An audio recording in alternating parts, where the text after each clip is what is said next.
Anxiety in sex and relationships. What's going on with that?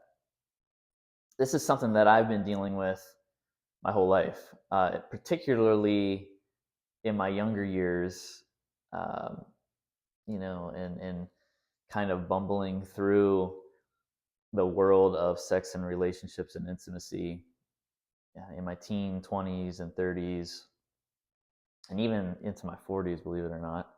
And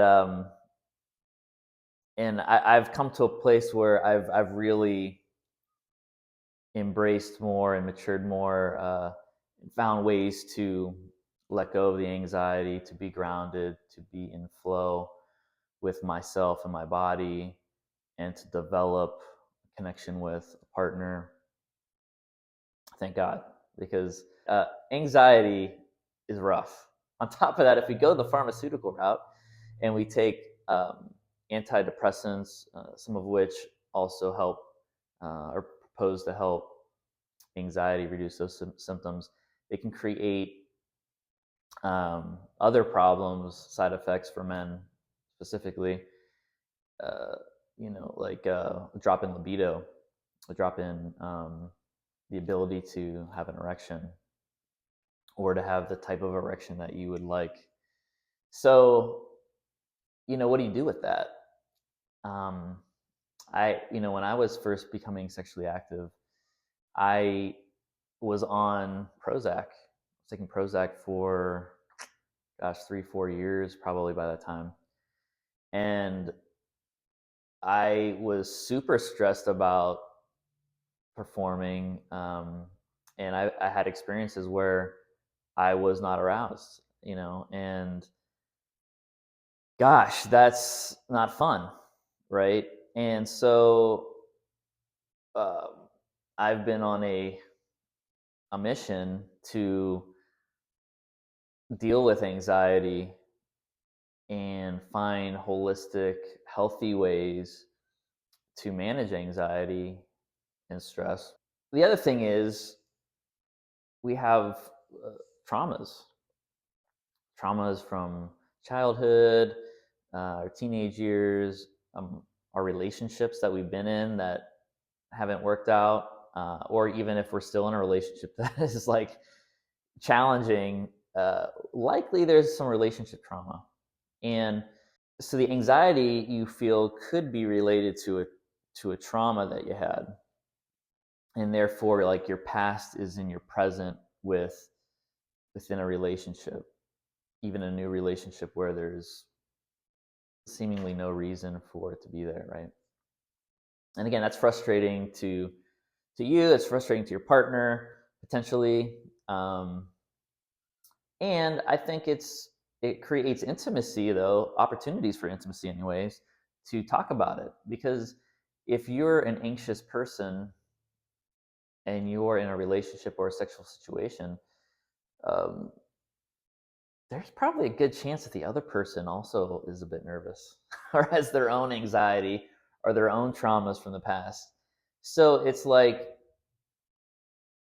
intimacy is about creating that connection and opening up and having conversations and communication around it, around stress and anxieties related to relationships and sex. And um, I just really, have found that the more that I have been able to open up and share things with a partner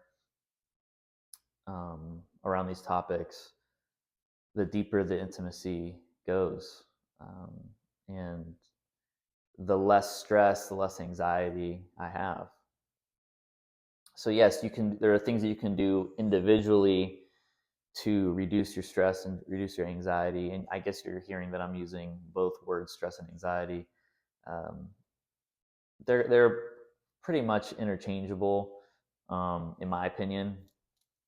Now,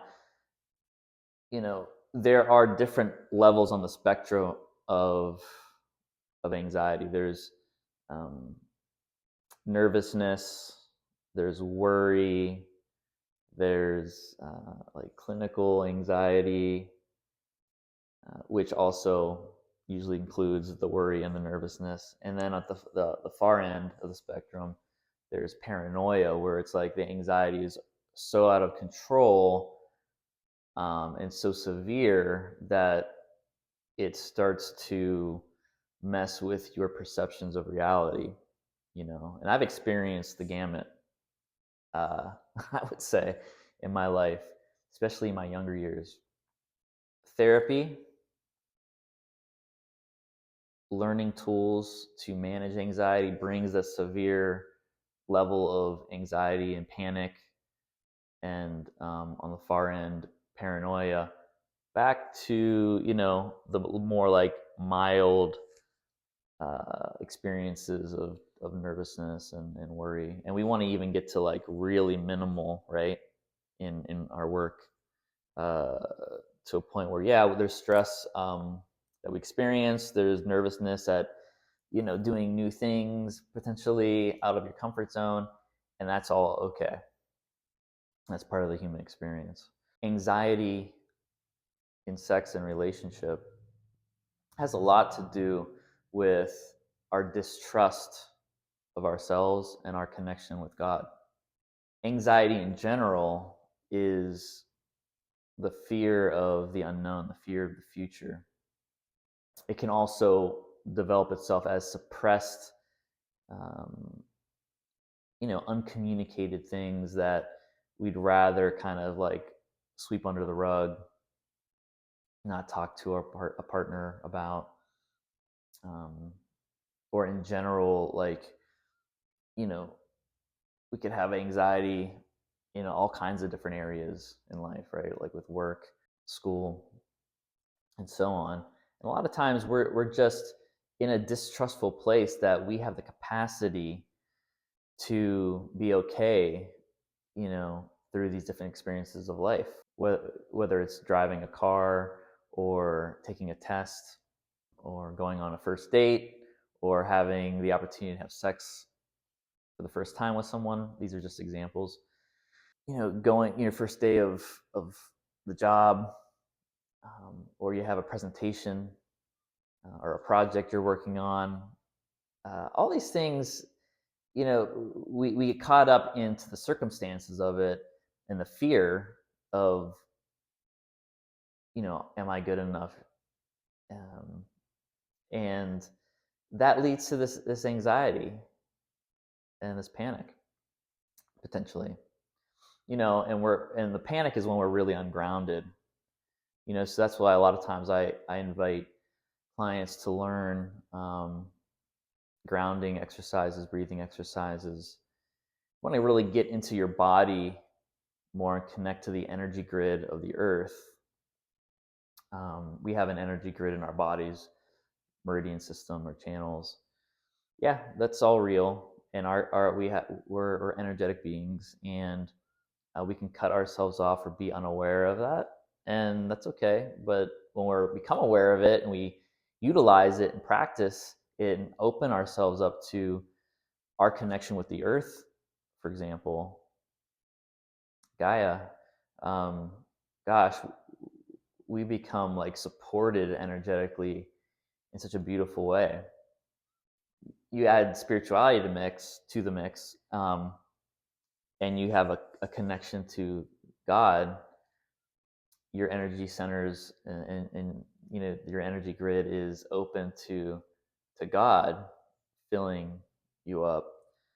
Um, you got the best of both worlds. And as humans, we are the intermediary between God and Earth, and we can experience and walk through our day in a state of that deep connection with both God and the earth. It's a beautiful thing. So when we're in that state and we're in relationship with another human being,